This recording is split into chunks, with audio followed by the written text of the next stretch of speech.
Good morning friends, ಹೇಗಿದ್ದೀರಾ ಎಲ್ಲರೂ? ಇವತ್ತು ಪುಣೆಯಿಂದ ಬಾಂಬೆಗೆ ಡ್ಯೂಟಿ ಮೇಲೆ ಹೋಗ್ತಾ ಇದ್ದೀನಿ 15 ಡೇಸ್ಗೆ. ಬಸ್ ಕೂಡ ರೆಡಿಯಾಗಿದೆ, ಕೊಲೀಗ್ಸ್ ಎಲ್ಲ ರೆಡಿಯಾಗಿ ಬಂದಿದ್ದಾರೆ.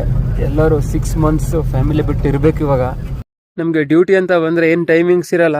ಈಗ ಟೈಮ್ ಬಂದು 5 o'clock ಹೊರಟಿದ್ದೀವಿ. ನಿನ್ನೆ ಸಡನ್ನಾಗಿ ಹೇಳಿದ್ರು ಡ್ಯೂಟಿ ಹೋಗಬೇಕು 15 ಡೇಸ್ ಅಂದ್ಬಿಟ್ಟು. ಆ್ಯಕ್ಚುಲಿ ನಂದು ಟರ್ನ್ ಇರಲಿಲ್ಲ, ನಮ್ಮದೆಲ್ಲ ಟರ್ನ್ ಮುಗ್ದಿದೆ ಬಾಂಬೆದು. ಬೇರೆಯವರೆಲ್ಲ ಇವಾಗ ರಜೆ ಹೋಗಿದ್ದಾರೆ. ಅವರು ಬರೋದು 15 ಡೇಸ್ ಆಗುತ್ತೆ. ಅವ್ರು ಬರೋವರೆಗೆ 15 ಡೇಸ್ ಮಾಡ್ಕೊಂಡು ಬನ್ನಿ ಅಂತ ಹೇಳಿದ್ರು. ಇಷ್ಟೇ ನಮ್ಮದು ಲೈಫು. ಫ್ಯಾಮಿಲಿ ಒಂದು ಕಡೆ, ನಾವೊಂದು ಕಡೆ. ಇಲ್ಲಿ ಫ್ಯಾಮಿಲಿ ಜೊತೆ ಇರಬೇಕಂತ ಫ್ಯಾಮಿಲಿನ ಕರ್ಕೊಂಡು ಬಂದಿರ್ತೀವಿ. ಆದರೆ ಇಲ್ಲಿ ಫ್ಯಾಮಿಲಿ ಜೊತೆ ಇರೋಕ್ಕೆ ಅವಕಾಶನೇ ಸಿಗೋದಿಲ್ಲ.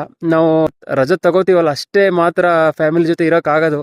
ಬೇರೆ ಟೈಮಲ್ಲಿ ಆ ಕಡೆ ಈ ಕಡೆ ಡ್ಯೂಟಿ ಅಂದ್ಬಿಟ್ಟು ಓಡಿಸ್ತಾ ಇರ್ತಾರೆ. ಊರಲ್ಲಿರೋರ್ಗೇನು ಅನ್ಕೋತಾರೆ, ಫ್ಯಾಮಿಲಿ ಜೊತೆ ಇದ್ದಾನೆ, ಒಳ್ಳೆ ಸ್ಯಾಲ್ರಿ, ಹಂಗೆ ಹಿಂಗೆ ಅಂತ.